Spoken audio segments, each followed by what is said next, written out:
Now you'll notice a few things have changed, and that's because the first half of these videos for this part were filmed in the summer of this year, summer of 2022, and some of the videos were filmed like the rest of this video where I have to update information, were filmed more recently. In other words, they were filmed in the fall of 2022. And if you notice any discrepancies based on that and anything that bothers you, just let me know. I don't think it should be a huge problem because mostly it was like filming locations. I was in Chicago and I was filming at the Chicago Library. I won't be this fall. I'm going to stay here in Watertown. But if you're wondering about some of those comments in those videos, that's because they were filmed at another time in another location. So, and I'll be planning on updating those, but this is only my second time teaching this. And knock on wood, this is the first time for me teaching it in full because last summer I got very, very sick. So that's one of the reasons why Module 4 and Module 5 are not completely set up yet. So let's take a look, turning away from that topic of like how these, the history of astronomy and teaching astronomy. Let's focus about how you can turn in workbooks this semester. So this semester, one of the 3 ways is that you can print the workbooks, fill them out, and then scan them.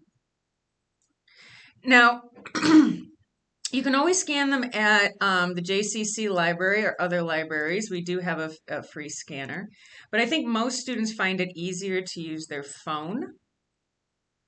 And 2 apps that work really well for this, both for Apple and for Android, are the Adobe Scanner app, which is my preference. This is the one I like to use. And then last summer, a lot of students told me they felt that Microsoft Lens was more intuitive than Adobe Scanner. Now, if you have another scanner app that you want to use, as long as it ends up in one document, one long document, and however we get there, that's okay. I'm just trying to figure out the easiest ways to get here. Totally works for me. Now, another way that you can turn in the notebooks is you can fill them out using an iPad and OneNote or Notability or similar. And this is really, if you've never done it before, this is probably not a good option, but there's a group of students that have taken classes with Professor O'Brien, and that's how she does it. And so if you're comfortable with that, that's a good one. So this is option number 1 and option number 2. Now the lowest tech, all things fail. You can hand in paper copies. Just slip it right under my door in Guthrie/Science.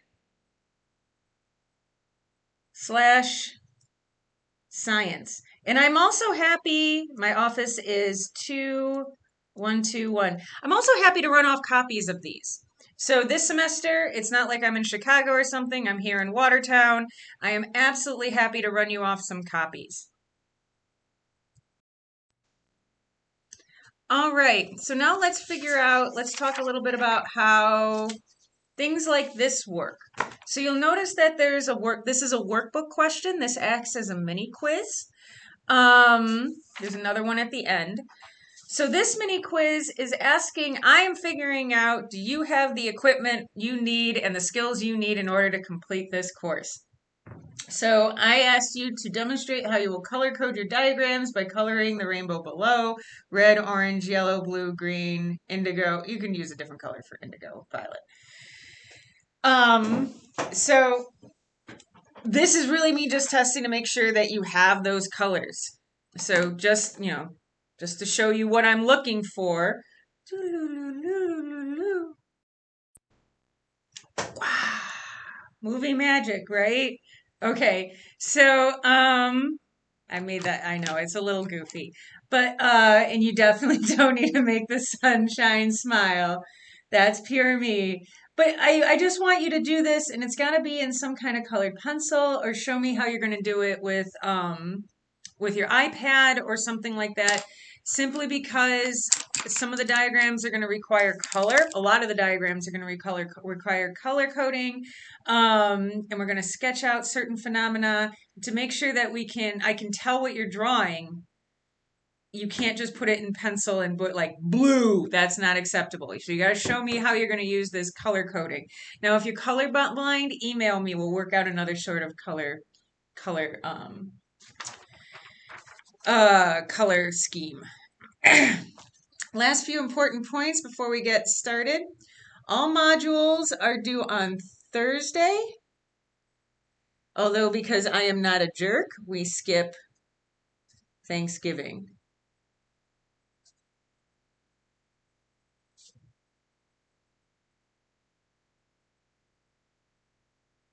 Well, what was I trying to draw here? I'm drawing a turkey.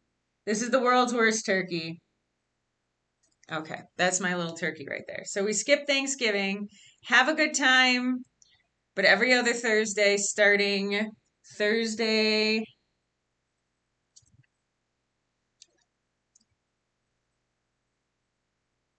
November 3rd, things start being due. So there's nothing due this Thursday, but it starts next Thursday. You should use this week just to try to make sure that you understand how things work and know how things get uploaded. Now, the point breakdown of the course is Module 1, which is this intro, you are here, 50 points. All other modules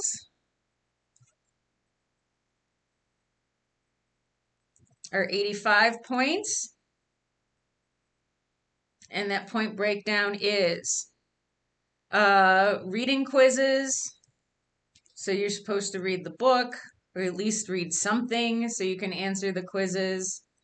15 points. Pearson homework.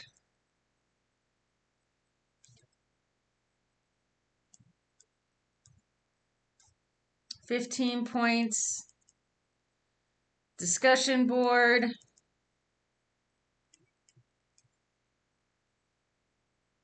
I know people hate it, but it's just a little bit of points, 5 points, and there's often an extra credit embedded in there. And then finally, there's going to be online labs. And those are worth 15 points.